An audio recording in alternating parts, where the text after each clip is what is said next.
There are lots of really hard levels in Mario Maker 1 that still need to be cleared, but not all levels are as they seem. Some creators decide to take the easy way out and add a secret path that takes you directly to the goal. This was and still is highly frowned upon, but in this case, it makes it much easier for us to beat the levels. Today, I'm showcasing 3 levels that are extremely tough if you follow the quote-unquote intended path. The first level had a clear rate of 0 out of 1300, and it starts with a 2-frame jump into a ground pound spring jump. I had such high hopes for this level because this start is awesome. But when I took it to the editor, I saw this dev star right away, which made me notice this pipe that takes you all the way to the end.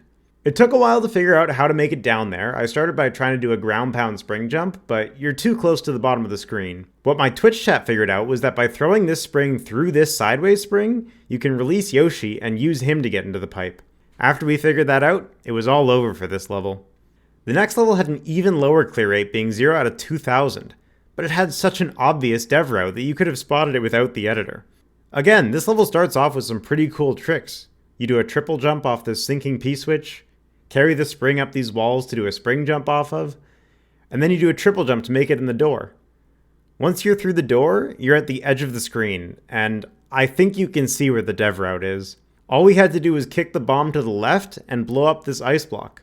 From there, all that was left was jumping over the spikes to reach the goal. The third level is actually from the same creator as the first one, but this time the clear rate was 0 out of 2500, and the dev route was so much more obvious. There's a long jump to the flag that is made impossible by falling munchers. The path that you have to take instead is taking this one pipe in this absolute mess of other pipes.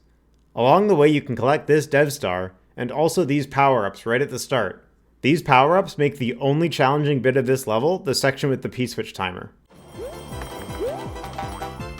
You know what? That's a good point. True.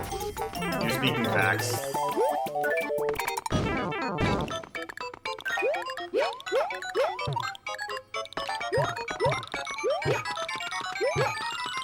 There we go.